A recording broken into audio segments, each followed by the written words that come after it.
nggak monolog tapi dialog. Pengertiannya begini, jangan sungkan-sungkan. Saya lebih suka kalau memang kita sering berinteraksi, karena saya percaya bahwa adik-adik juga punya pergumulan di mana khususnya untuk perencanaan. Ya, kemarin sudah sempat bicara sama Bella, latar belakangnya apa sih? Ya, artinya jangan sampai kita tuh nggak move on, ya.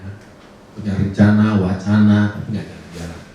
Nah, saya akan memberikan pemahaman ini tentunya semua berdasarkan apa yang saya dapatkan selama saya punya pengalaman yang saya share. Walaupun kita juga akan berbicara masalah kebenaran firman, tapi lebih baik bobotnya saya lebih banyak pengetahuan lebih ke profesionalismenya. Jadi bukan profesionalismenya saja, tetapi juga kita mengerti latar belakang itu apa. Tentu kita harus tahu. Di sini saya akan memberikan gambaran mengenai Don't Just Plan. Tentu ini bukan yang pertama kali saya memberikan renungan di IJF. Banyak, ada beberapa yang sudah saya ambil. Tentu itu tidak lepas dari perencanaan sebetulnya. Nah, saya akan berikan gambaran apa-apa yang pernah kita sampaikan pada waktu lalu. Topik renungannya waktu tahun 2019 itu money management for millennials. Itu juga bagaimana mengatur keuangan para millennials. Mungkin saya sudah millennials, mungkin ada Gen Z, tapi kurang lebih hampir sama. Tantangan adalah bagaimana nanti menjadi orang untuk bisa mandiri. Ya, mungkin sekarang udah mandiri, udah jauh dari orang tua ya. Yang kedua juga berakar, bertumbuh dan berbuah. Itu juga hal-hal bagaimana kita menempatkan diri tidak hanya sebagai pendengar, tapi juga sebagai pelaku firman. Bagaimana menjadi pelaku firman? Ya tentunya itu banyak hal yang harus kita ketahui. Tuhan selalu sudah menitipkan kita kepintaran, kecerdasan dari sejak kita lahir. Kenapa? Karena kita sejak lahir banyak interaksi sama orang tua, sama teman-teman, dan juga guru. Itu juga harusnya kita lihat. Become a leader, itu juga demikian. Artinya pada tahun 2022 saya berikan bagaimana menjadi seorang pemimpin. Punya nggak jiwa leadership, jiwa kepemimpinan. Bukan soal ngebos, enggak. Tapi bagaimana untuk mengatur menjadi seorang pemimpin. Ya. Passion yang utama saya pernah juga lakukan. Bagaimana sih untuk passion? Punya rasa passion sama semangat sama nggak? Beda. Passion itu lebih banyak berinteraksi rasa memiliki, rasa empati, dan juga rasa punya perhatian yang lebih khusus dan suka. Artinya semi sedikit hobi, tetapi punya tanggung jawab yang lebih besar. Applying resolution juga begitu. Bagaimana kita menyelesaikan resolusi itu, ya supaya tidak gantung aja gitu ya. Dan yang terakhir adalah hustle culture. Pernah juga di sini juga mengenai ribet dah. Orang kerjaannya semua dikerjain semua, tapi tidak punya kejelasan. Akhirnya capek sendiri. Nah yang terakhir inilah kita yang mau bicara. Don't just plan. Ini adalah poin-poin yang dimana saling kait mengait. Makanya saya kepengen bahwa apa yang pernah didapatkan, ya ini bukan tanya jawab untuk lulus ujian, enggak. Cuma kita harus terbuka. Lebih enak kalau kita interaktif. Ya, saya akan sedikit berbeda. Mungkin pola ini dengan teman-teman yang suka memberikan renungan, mungkin monolog ya. Kalau saya ingin maunya ada dialog. Nah, kita kembali kepada Amsal 16 ayat 3. Serahkanlah perbuatanmu kepada Tuhan, maka terlaksanalah segala rencanamu. Apa iya? Nah, saya mau tanya, bagaimana dari kehidupan kemarin, kehidupan sehari-hari, kamu lakukan serahkan nggak kepada Tuhan? Atau memang, ya karena ditanya, ya deh, nggak jangan usah malu-malu. Karena saya juga pada masa muda juga nggak melakukan itu. Karena bagaimanapun juga saya juga melakukan sesuai dengan apa yang saya mau. Nah ini merupakan hal yang sedikit berbeda. Karena di generasi kalian beda dengan di generasi saya. Saya dibesarkan tidak mengalami proses ada kelompok pemuda. Apalagi dengan latar belakang saya juga dulu bukan non-Kristen ya. Jadi ini yang harus kita ketahui. Nah ini yang harus kita pahami, apa yang pergumulan kalian, apa Apakah demikian? Vera, ada sesuatu yang kira-kira merasa serahkanlah kehidupanmu atau hanya sekedar teori atau memang enggak gitu deh. Jadi nggak apa-apa, saya juga alami hal yang sama. Jadi hal-hal seperti ini memang pada mungkin sungkan untuk dijawab, tetapi itu kenyataan. Kita selalu dari hari ke hari hal-hal selalu tidak mengutamakan Tuhan untuk melaksanakan pekerjaan. Nah, bagaimana dengan pekerjaan kelompok? Ya, apakah kita sikap juga bersandar kepada mengandalkan kepada Tuhan atau memang mengandalkan diri kita juga? Yang pertama adalah yang mengenai untuk pribadi sendiri, single. Tapi yang kedua itu adalah pengertian untuk perencanaan bersama-sama. Ini kita juga harus punya tantangan yang sama. Kita sepaham nggak, sehati nggak? Itu belum tentu kita paham sama-sama dengan teman. Baik pergaulan, tapi kalau udah masuk ke organisasi, udah cakar-cakaran. Tidak hanya waktu usia muda, sampai usia tua pun juga demikian terjadi. Di generasi saya juga mengalami hal yang sama. Ini harus kita ketahui. Jadi plan itu harus punya cara pola pikir kita dengan baik dan benar.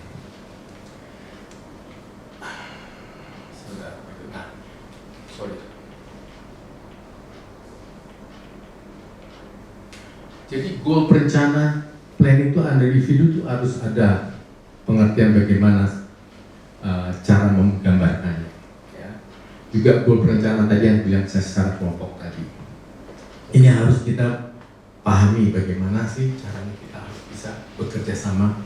Ada istilah namanya WBS. WBS itu Work Breakdown Structure. Kalian mungkin pernah dengar yang namanya Project Control. Itu biasanya ada software yang dikatakan namanya Work Breakdown Structure. Artinya itu di situ ada gambar di mana ada kayak semacam lingkaran kecil, ya, masing-masing itu memiliki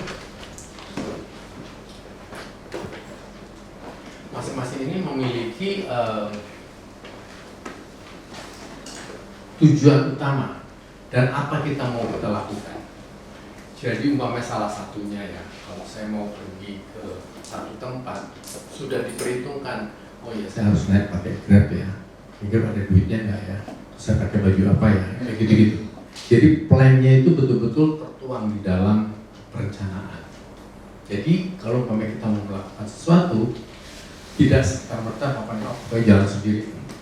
Kita harus bisa berpikir apa, itu baru contoh yang simpel. Atau nanti contoh yang lebih kompleks lagi akan saya berikan gambarannya seperti apa.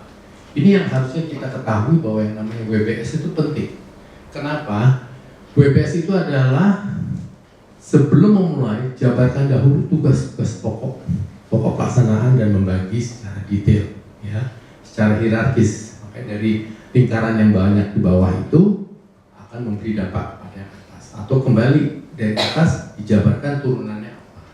Itu harus dilakukan supaya kita tahu, oh pekerjaan ini akan bisa terlaksana kalau ini sudah selesai. Salah satu pekerjaan sipil, memang tahu mengenai pekerjaan sipil itu pembuatan jalan. Oke, saya deal sama seorang pekerjaan, tetapi di dalam pekerjaan itu untuk jalan, oh saya harus kontak sama orang yang punya bulldozer, yang punya alat berat, yang punya aspal, itu suppliernya beda-beda. Nah, bagaimana caranya kalian merangkum? Oh, saya harus deal sama ini ya, saya harus siapin perjanjian kontrak sama dia ya, kayak gitu-gitu. Jadi kalau kita naik ke atas yang lebih tinggi lagi, pelaksanaan pekerjaan sipil untuk jalanan itu adalah faktor turunannya banyak. Gitu. Jadi itu harus diketahui. Itulah yang namanya plan yang harusnya dilakukan. Sebagai generasi ke depan, kalian harus berpikir seperti itu. Karena bagaimanapun juga profesionalisme kalian terlihat dari sana. Sehebat-hebatnya kita bicara firman Tuhan, tapi kalau kita hanya dodol, ya dodol. Ya, jadi betul-betul harus punya pengertian bagaimana kita harus bersikap seperti orang-orang profesional. Bukan berarti kita tuh tidak mengerti firman Tuhan. Tadi firman Tuhan sudah katakan, serahkanlah segala rencanamu kepada Tuhan. Makanya kita lakukan, kita berdoa dulu, Tuhan beri saya hikmat supaya pengetahuan saya bisa bergerak dengan baik. Karena semua rencana Tuhan pasti baik adanya. Kebanyakan kita memang gagal karena kita tidak mendahului Tuhan terlebih dahulu. Saya pun juga demikian, pernah mengalami hal itu. Seperti saya juga menyiapkan slide ini pun juga saya berdoa, Tuhan berikan saya hikmat. Kira-kira apa sih yang baik untuk anak-anak, untuk generasi ke depan? Ya mau nggak mau saya juga harus persiapkan. Jadi waktu Bella memberikan saya judul, tentu judul ini juga saya harus siapkan segala sesuatunya supaya nyambung. Artinya harapan dan tuntutan bukan sekedar hari ini apa topiknya, oh itu, udah deh duduk bikin aja. Saya kepengen bahwa ada sesuatu yang dapat gregetnya gitu. Karena bagaimanapun juga buat saya menyiapkan ini ada satu pergumulan, ya. Jadi bukan maksudnya saya minta dihargai, enggak, tapi hargailah apa yang Tuhan berikan kepada kalian melalui saya, gitu loh. Itu yang harus dipahami. Ini yang pokok-pokok yang harus dipahami. Nah, tentu tujuannya adalah untuk mempermudah pelaksanaan. Jelas, penyelesaian proyek eksekusi tersebut agar hasilnya maksimal. Jangan sampai, oh iya lupa, aduh ini nggak terbukti, aduh ini belum dijalanin ya. Jangan sampai kita melakukan hal itu. Generasi kalian adalah generasi yang benar-benar luar biasa tantangannya. Saya minta maaf, khususnya untuk anak-anak generasi Gen Z. Beda stereotipnya. Karena dianggap bahwa generasi Gen Z ini lebih menggampangkan. Tapi saya percaya bahwa kalian tidak sepandang seperti apa om atau yang lain atau menyatakan seperti itu. Tapi secara umum begitu. Nah, inilah harus kalian dobrak. Saya beda. Saya boleh Gen Z, tapi nggak Gen Z banget gitu. Kenapa? Ya itu tadi, karena generasi kalian tidak disamakan. Karena memang dunianya sudah siap dengan dunia gadget. Semua serba gampang. Beda dengan waktu saya. Mendapatkan sebuah informasi harus ada sesuatu yang tidak di-digitalize. Digitalize itu nggak pakai komputer, pakai semua software yang sudah dipermudah. Kalau saya dulu masih buku teks, lembar demi lembar, serak.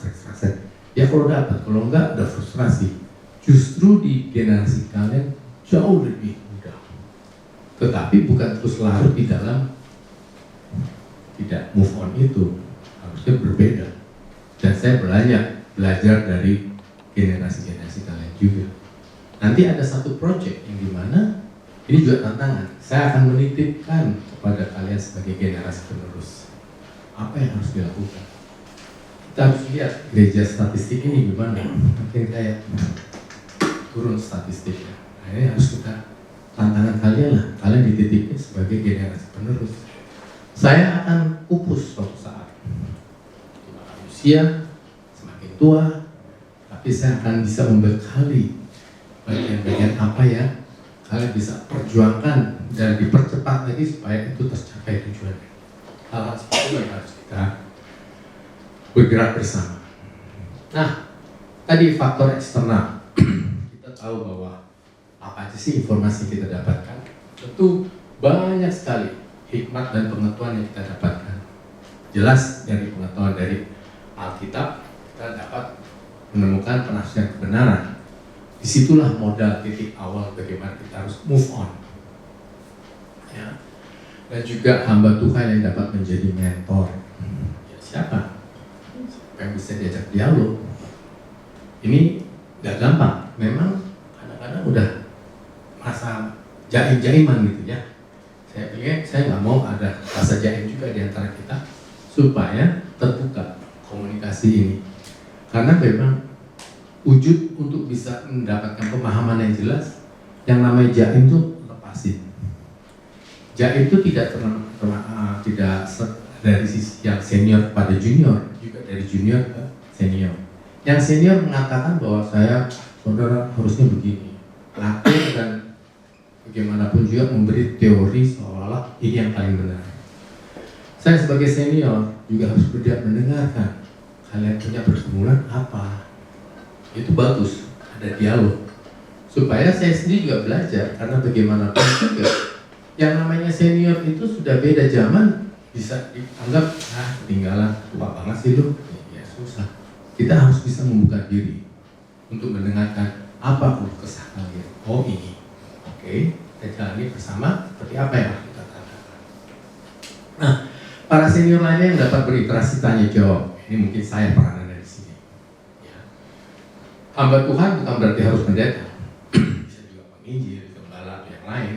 Juga termasuk senior yang saya sendiri, karena tua juga bisa digunakan hamba Tuhan. Tapi predikatnya berbeda. Tentu setiap senior ataupun hamba Tuhan yang menjadi mentor, rata-rata kan kalau mentor itu jauh lebih tua ya dari generasi kalian. Karena apa? Diberikanlah semua pemahaman apa yang pernah didapatkan. Yang berikutnya adalah Bible online, Google, Wikipedia, Bible teaching. Ini semua bagian-bagian yang sebetulnya kalian bisa ulik. Karena tidak serta-merta hanya dengerin dari senior aja, dari satu orang saja. Ini adalah sumber informasi yang harusnya kalian juga bisa lakukan supaya mendapatkan informasi lebih luas. Dan juga dalam sosial media platform, YouTube, Instagram, Facebook juga ada. Kita tahu bahwa yang namanya platform ini juga banyak sampahnya. Nah, disinilah tantangan kalian. Bisa memilah-milah mana yang benar, mana yang tidak benar. Ini harus kita tahu. Namanya hikmat dan pengetahuan itu terambil dari semua yang ada di elips warna hitam ini. Dan diskusi kelompok kecil, kalian juga udah masuk di kelompok kecil ya, suka ada diskusi. Dan bagaimana, apa yang bisa dipetik dari sana? Tidak serta-merta namanya program gereja itu ya sekedar ada sebagai partisipan aja gitu. Tapi kalau ada interaksi sesuatu dicatat, ya kita harus bisa mengkritisi juga. Saya nggak ngerti mengalami, kalau saya punya pertemuan teman-teman terjadi seperti ini gimana? Pertanyaan-pertanyaan itu sangat valid supaya yang senior pun juga belajar. Iya juga ya, gimana ya? Kalau nggak ada pertanyaan itu ya yang senior juga belajar. Kita lebih bagus kalau ada interaksi.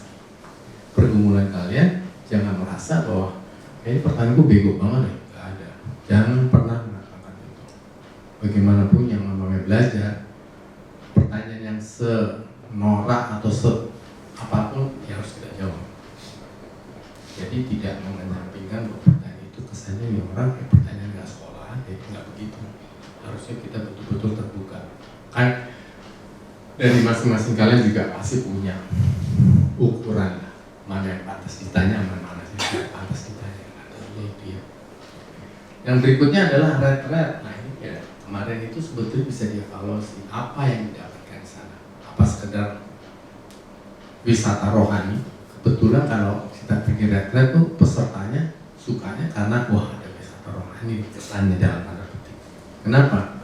Semuanya well prepared. Kita tinggal ngikutin programnya apa ini itu. Tapi kembali dia udah pulang gitu saja. Saya dulu sempat melakukan survei semacam kayak polling. Saya kasihkan kuesioner. Apa keuntungan kalian ikut retret? Pertanyaan itu harus tajam itu. Nah di situ kalian harus olah itu menjadi data. Apa sekedar menjalankan? Ya ada tugas gereja kok memang harus ada budget yang harus kita keluarkan. Iya berdampak apa enggak? Kalau nggak berdampak, buat apa? Itu harus kalian kritik juga. Saya pun juga mengkritik dengan teman-teman senior saya kalau di dalam rapat. Mengeluarkan budget ini ngefek ya? Kalau nggak ngefek, ngapain? Kenapa? Karena respon jemaatnya juga nggak dapat gregetnya. Itu harus kita tanya, kenapa? Ini bagian dari perencanaan. Jadi kembali lagi yang namanya don't just plan itu bukan berarti pengertiannya kita hanya wacana, tapi kita bagaimana rencana itu bisa diwujudkan. Nah kita kebaktian umum itu udah umum lah. Jadi ini semua yang kita lihat di dalam lingkaran atau bukan lingkaran elips hitam ini adalah bagian-bagian masih di luar ini banyak sekali. Ini hanya saya ambil yang keterwakilan saja untuk diskusi di ruang ini. Tentu kita tahu dampaknya dari mana. Amsal 2 ayat 6-10 nanti kita baca bersama-sama ya. Dan Khotbah 9 ayat 10. Di Amsal 2, 6 ayat 10 sampai 10, saya bacakan 6, kita baca secara bergantian ya. Kalian baca yang ganjil, saya genap. Oke, saya mulai. Perbacaan dari tempat kalian ya. Oke, karena Tuhanlah yang memberikan hikmat, dari mulutnya datang pengetahuan dan kepandaian. Ia menyediakan pertolongan bagi orang jujur, menjadi perisai bagi orang yang tidak bercela lakunya. Sambil menjadi keadilan dan memelihara jalan orang-orangnya yang setia. Maka engkau akan mengerti tentang kebenaran, keadilan, dan kejujuran, bahkan setiap jalan yang baik. Karena hikmat akan masuk ke dalam hatimu dan pengetahuan akan menyenangkan jiwamu.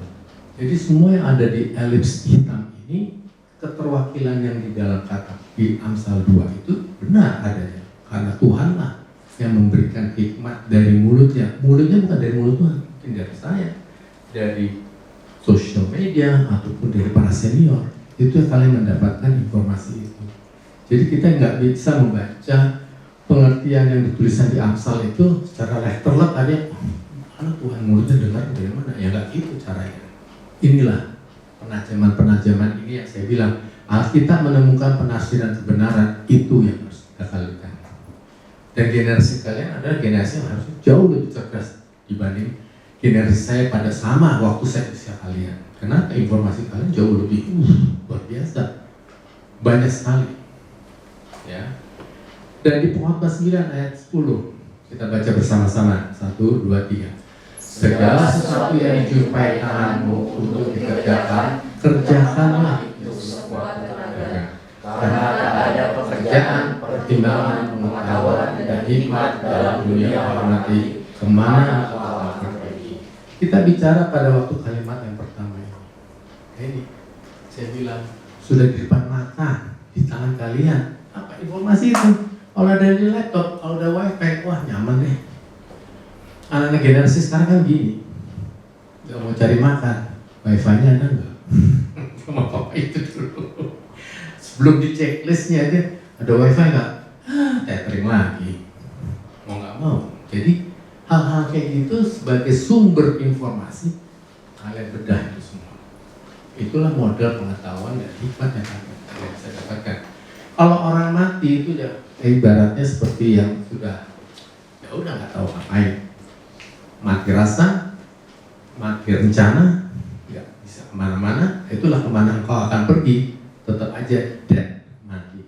Kenapa? Karena kita tidak membuat diri kita tuh punya passion tadi, punya ingin kepo tadi, untuk ingin cari tahu supaya pemahaman kita jauh lebih baik. Ya. Itu hal-hal yang harus kita ketahui semua. Nah, ini sebagai contoh ya, supaya saya juga tidak terlalu panjang lebar pengertiannya, supaya kita fokus terhadap perencanaan. Saya ambil contoh. Kalian kan tentu ada duduk bersama lah ya, ide kita bikin apa nih. Tentunya tidak hanya sekedar bikin kebaktian satu sore aja. Siapa tahu kalian juga punya program yang harus dikembangkan. Ada thing, ada plan, ada action. Itu adalah langkah-langkah yang harus kita lihat. Kenapa kok gambarannya kok mendaki bukit ya? Memang yang kita pikirkan tuh gampang, tapi begitu perencanaan sudah mulai itu ada beban yang dimana, jadi kita harus berserius lagi dan banyak tekanan-tekanan lain. Dan juga action ini juga lebih berat lagi. Makanya pendakian untuk mencapai bendera untuk disatukan di puncak itu menggambarkan bahwa itulah perjalanan kalian di dalam perencanaan itu harus betul-betul dipikirkan. Ya. Jadi contoh sampel perencanaan ini, kalian tahu bahwa gereja ini mau coba membuat logo baru? Belum ya? Oke, nanti kita ada rencana membuat logo baru. Kalau memang semuanya beres. Apa yang beres? Banyak aspek. Makanya saya waktu itu dipercayakan untuk membuat planningnya seperti apa. Ini sebagai contoh supaya kita tahu, oh ini toh yang namanya sebuah planning yang harus direncanakan. Saya harapkan mungkin juga nanti ada keterlibatan kalian sebagai generasi muda, nanti bekerjasama sama Yunus ya untuk PAMA itu untuk menyampaikan bentuk dalam website kita. Nah, website kita ini juga harus ada orang yang betul-betul di belakang meja yang memikirkan itu. Ini harus kerja teamwork, kerjasama. Nah, ini punya nggak passion, empati ke sana? Saya mau beri contoh ini yang dekat dengan pergumulan kita yang dekat di sini. Bagus saya ambil sampel ini supaya kalian pun juga punya rasa peduli terhadap GRI, terhadap gereja ini. Ya. Nah, yaitu launching logo. Tentu di sini ada program, ada 11 langkah yang harus kita siapkan. Ini sebagai contoh saja. Ya, ini pernah saya sampaikan ke Pak Tony harus tahu ya. Jadi ada rencana di mana di situ ada schedule yang harus kita selesaikan. Saya buatkan yang terbesar, yang di slide berikutnya itu yang lebih besar. Jadi inilah yang disebut thing. Thing itu adalah dari nomor 1 sampai 11 itu betul-betul dipikirkan. Tadinya kertas kosong, saya harus berpikir rencana apa ya yang harus dilakukan. Makanya ini langkah-langkah yang harus diselesaikan. Meeting Zoom dengan pada waktu itu pertemuan ya, lantas juga kita lihat timeline-nya persiapan apa, ya saya juga harus siapkan itu. Pembagian tugas sesuai lingkup bidangnya. Jadi semua apa-apa ya untuk menyiapkan launching new logo itu semua harus terangkum di situ semua. Nah, plan ini adalah seperti apa penggambarannya? Itu tadi. Jadi di situ ada PIC, orang yang bertanggung jawab, person in charge, siapa-siapa. Ya kebetulan saya di nomor 2, timeline persiapan, inilah saya persiapkan. Saya berikan ke Pak Tony. Pak Tony, ini ya, saya sudah siapkan untuk persiapan. Eksekutornya siapa? Tony harus siapkan. Kenapa? Saya sudah melakukan apa yang sudah saya lakukan. Tadinya ini kertas kosong kok, nggak ada gambarnya.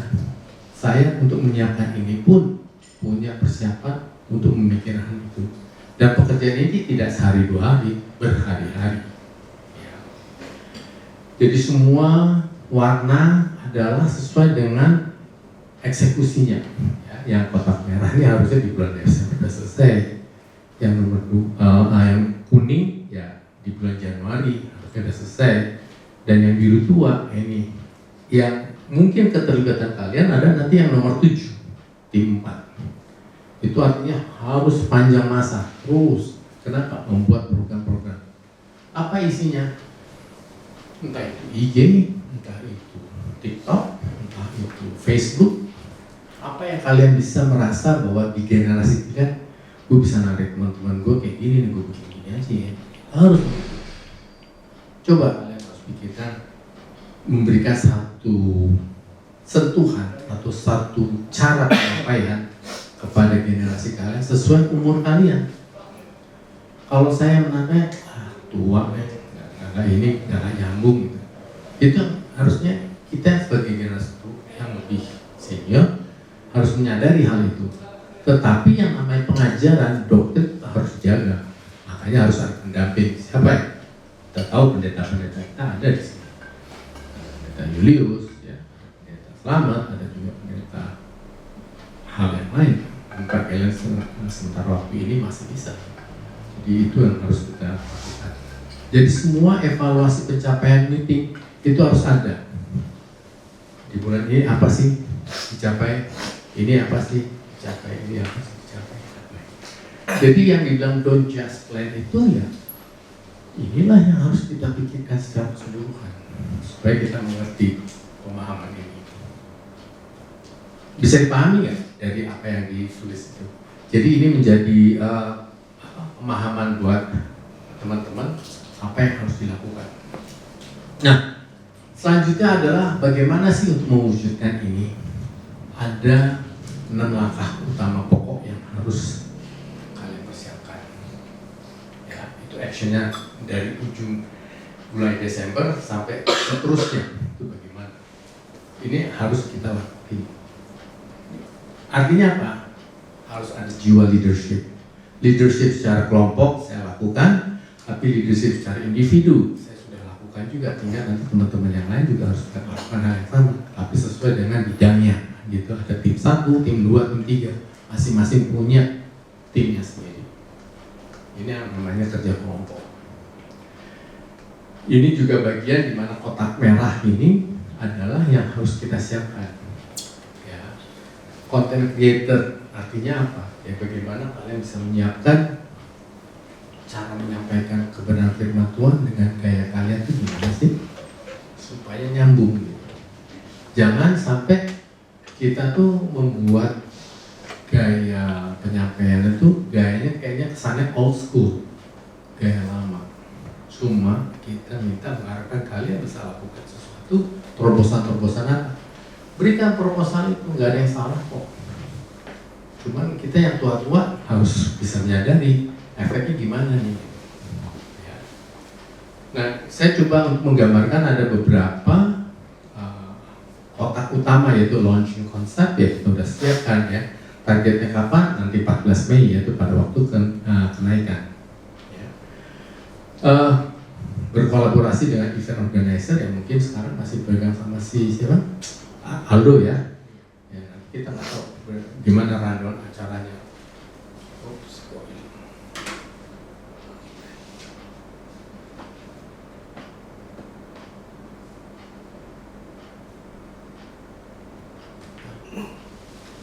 kenapa nih?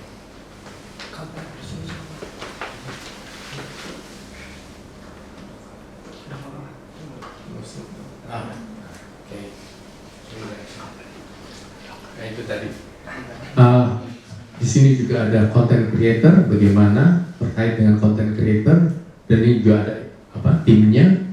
Bible teaching content juga harus ada, ya. Kita juga banyak koleksi-koleksi yang Pak Dikman punya tulisan. Itu bagaimana kita bisa mengolah supaya itu bisa tersampaikan dengan cara gaya kalian punya model gitu. Website design juga gimana template-nya harus dirubah, ya. Dan ini harus ada yang mengerjakan, karena yang namanya website itu nggak boleh mati, hidup terus. Bagaimana sebagai pusat informasi, kalianlah generasi yang harusnya bisa membereskan ini semua. Dan ini sebagai desain yang saya gambarkan. Nah, ada 6 langkah yang harus kita pelajari dari ini semua, yaitu find your passion, ya. Ada set goals, ada gain experience, find a mentor, develop your online presence, dan think about execution. Ini adalah pokok-pokok yang harus kalian selesaikan. Apa itu yang dimaksud find your passion? Upayakan mencari, ya, rencana yang didasari dengan rasa semangat memiliki, tadi saya bilang, punya empati, ada perhatian, ya, punya sesuatu yang ingin dicapai, yaitu tadi passion. Jadi bukan sekedar omdo, ya, ngomong doang, tapi betul-betul diwujudkan. Bagaimana perencanaan itu harus dilakukan? Yang kedua adalah set goals. Set goals itu adalah punya target, punya sesuai rencana. Itu tadi set goals. Perencanaannya seperti apa? Dari kotak kecil dan besar ujungnya tadi ya. Harus bisa tahu bahwa kapan itu harus diselesaikan. Dan gain experience, lakukan sebagai percobaan, mendapatkan pengalaman yang mereka. Jika gagal, catat itu sebagai tolok ukur. Tetapi ingat, kegagalan adalah kesuksesan yang tertunda. Artinya, jangan merasa, nggak jadi nih. Coba lagi. Jangan sampai kita mati kutu begitu saja. Nah, gereja ini harusnya bisa memberikan gambaran-gambaran seperti ini. Dia, kita nggak tertulis, ada. Tapi kita harus tahu, itu toh pengerjawantahannya, implementasinya. Seperti apa yang dikatakan tadi kita baca di Amsal 2 ayat 6 sampai 10. Find a mentor. Cari pembimbing dan pembina yang baik. Tidak hanya dari manusia, tetapi pengetahuan dari Alkitab, dari YouTube, dari ChatGPT. Nah, sekarang udah mulai ada Gemini, Wikipedia, Google dan lain-lain. Itu semua pusat informasi, pustakanya luar biasa. Zaman saya waktu umur kalian nggak ada itu, saya tidak difasilitasi. Kalian enak begitu bangun tidur sampai tidur udah bisa buka begitu. Tapi masalahnya dipelajari apa tidak, apa ditindaklanjuti tidak, itu adalah tanggung jawab kalian. Ya. Develop your online presence, kembangkan kemampuan diri dan berani tampil dalam kelompok dan bersosialisasi dimanapun Anda berada. Artinya kalian harus tampil. Tahu nggak? gue dapat ini nih, gimana nih, bisa nggak dapat deh, kita bangun yuk, build your relationship tuh jauh lebih dapat greget. Kita boleh lah tiap hari ketemu, oke, kita ngobrol yuk, kita ngopi sana yuk, kita sana yuk. Tapi ada sesuatu, harus ada waktu di mana kita harus mewujudkan satu bentuk yang terwujud dan terlihat dan terasakan. Wah, cakep banget kalau memang itu bisa dilakukan. Inilah saya menitipkan sebagai generasi yang lebih senior untuk menitipkan kalian yang sebagai generasi yang lebih junior. Think about execution, ya, bagaimana perencanaan untuk menjadi kenyataan. Kiranya ini menjadi pokok-pokok pikiran kita ya. Jadi don't just plan, ya harusnya betul-betul dipahami apa yang harus kalian lakukan.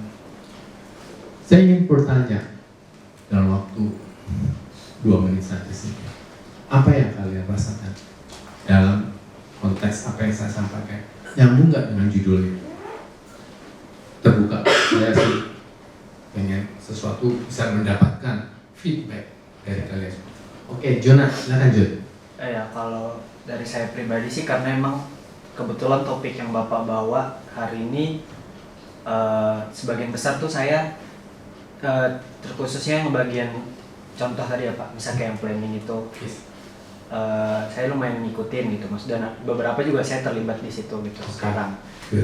Nah terus cuma kalau yang dari yang Bapak sampaikan juga, sebenarnya ini jadi pertentangan buat saya dan teman-teman juga. Ini saya nggak ngomong soal saya sendiri ya, tapi iya ini tentang terbuka ya. Juga ini forum kayak, please, jangan ada rasa nggak enakan ya. Iya, maksudnya ini juga bukan pergumulan saya pribadi sendiri maksudnya. Ya ini pergumulan saya dan teman-teman, beberapa teman juga sering ngobrol gitu. Yang kita rasakan adalah terkhususnya di gereja kita sendiri ya Pak. Anak muda tuh kayak ditarik, terlibat ketika kita mulai mau bikin sesuatu gitu, misalnya kayak mau ngapain lah gitu, misalnya tentang sosmed terkhusus saya karena saya di bidang sosmed gereja. Ketika kita mau coba bikin sesuatu gitu, kayak apa ya kita paham gereja kita punya aturan, punya ini, tapi rasanya itu kita kayak terlalu dibatasi. Bisa mengerti. Oke. Kayaknya dibatasi ataupun juga ruang geraknya kayaknya sehingga objektivitas maupun kreativitas mati dan bikin kita sendiri tuh jadi nggak jadi yang tadi kita semangat nih. Betul. Karena jadi drop hilang gitu. Itu sih yang apa kasih presentasi kayak gini ujung-ujungnya pasti ditolak. Nah, ya. Nah itu saya sih ngerti. Menurut saya tuh. Saya pun juga. Terima kasih. Ini yang saya pengen ada dialog. Jangan merasa bahwa wah ini Pak ini kita ngaduin. Bukan ngaduin, kita cari solusi. Iya dong. Gereja juga butuh kalian kok. Bohong kalau gereja nggak butuh kalian. Kita juga sebagai pengelola gereja nggak boleh sombong dalam kondisi kita sebagai yang lebih senior. Kamu nggak tahu apa-apa. Ini dia Tuhan kayak gini. Nanti dulu. Saya juga mengkritisi pada teman-teman seumur saya. Kalian tuh suatu saat mati loh. Kalau kalian mati terus lo nggak siapin sama tuh orang-orang, nggak sempat lo ngomong, apa yang warisinnya? Gak ada kan? Make sense nggak? Di situ saya ingin ada keterbukaan. Saya mau ada dialog.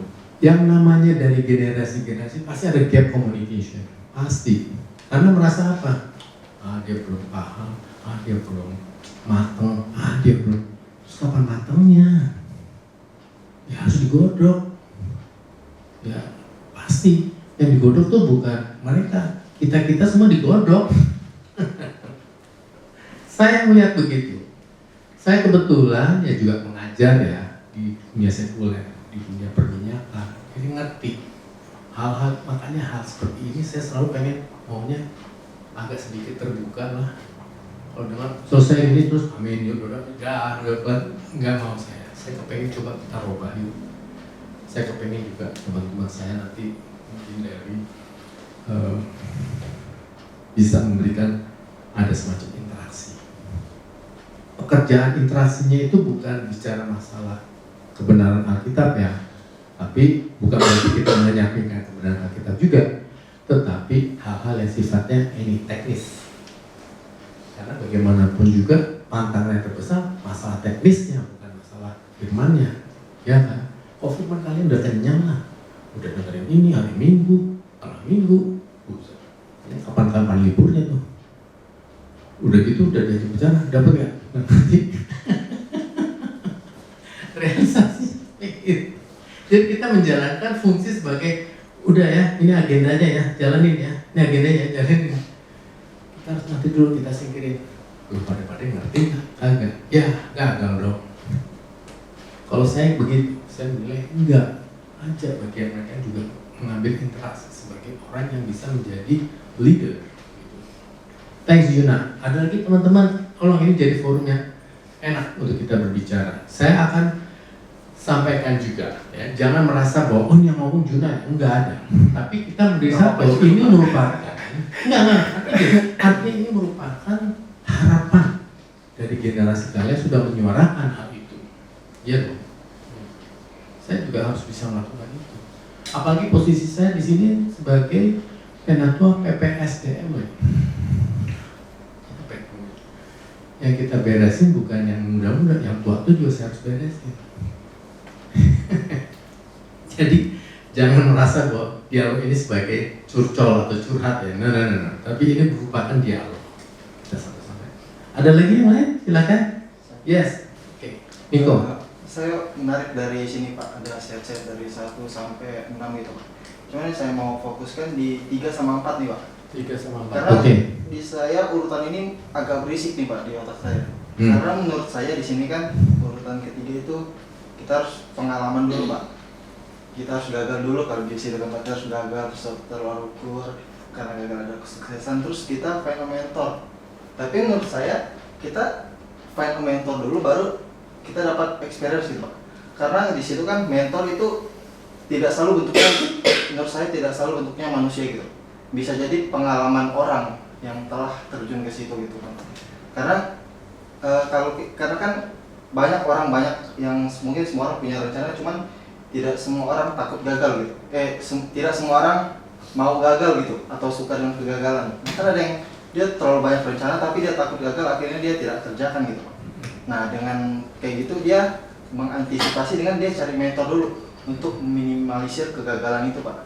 Cuman dengan urutan-urutan ini saya agak bingung nih Pak. Apakah kita mencari pengalaman dulu apa? No. Setelah gagal kita cari mentor nih Pak. Ini tidak mengacu mengenai urutan. Oh, tidak. Tapi semua pokok-pokok itu ada di sana. 3 dan 4 bisa bolak-balik. Juga dari bawah juga bisa bolak-balik. Jadi yang ini adalah catatan pokok. Jadi pokoknya itu bukan berarti merupakan urutan. Kalau nomor 1 harus nomor 2, nomor 2 dan ketiga enggak gitu. Ini kebetulan penulisannya seperti itu. Ya. Jadi yang digumuli oleh Niko, ya betul seperti itu. Apalagi masih pegang di bendara. Itu juga kita harus benahi nanti suatu saat. Karena bagaimana juga kita harus mempunyai satu data yang sifatnya statistik itu seperti apa. Jadi ke depan ini manajemen atau gereja ini jauh harus lebih baik lagi, lebih simple dan lebih mudah dipahami. Saya terus terang agak gregetan kalau pemimpin gereja ini hanya dilakukan seperti jalan di tempat gitu. Saya menoleh ke belakang, gereja ini udah tahun 2007 loh, 18 tahun. Saya sejak 2007 udah eksis, jadi ngerti perjalanan 18 tahun seperti apa. Makanya saya bisa bikin cerita seperti ini. Nah saya kepengen bahwa ini harus mulai. Saya juga akan titipkan kepada pendeta Selamat sebagai ketua sinode. Cobalah buatkan semacam sesi-sesi yang sifatnya untuk mendapatkan pemahaman yang sifatnya teknikal. Ya. Tidak serta-merta dicekokin firman Tuhan, bukan berarti kita nggak suka sama firman Tuhan, tapi sudah sekian lama kita dengar firman Tuhan, kok hasilnya ya begini-begini juga. Gitu kan. Ada sesuatu yang missing link nih, ada sesuatu yang harus dibenahi. Jadi saya rasa saya ngerti lah. Teman-teman juga punya pergumulan aduh ini gereja kok kayak gini ya, pokoknya ya sudah, ya karena teman-temannya oke, gue datang deh, bisa begitu. Tapi harusnya ada gerget sesuatu, gereja ini bisa menunjukkan sesuatu. Saya akan menyayangkan kalau gereja ini pupus demikian sampai waktu berlalu. Makanya mumpung saya masih ada di sini, saya coba upayakan, ayo. Thank you. Tadi ada beberapa poin-poin yang harusnya kita bisa jembatani lah. Generasi gap ini betul-betul terjembatani lah, supaya tidak sampai terjadi sesuatu yang baik. Kembali lagi, posisi saya susah. Pengertiannya gimana? Saya kadang-kadang juga menyampaikan di meja sinode. Tapi meja sinode ini kan juga kadang-kadang ada zong-zongnya juga gitu. Ditanya gini, zong, jawab. Ini gimana sih? Maunya gimana gitu. Apa kita harus melewati dari tahun-tahun seperti ini juga.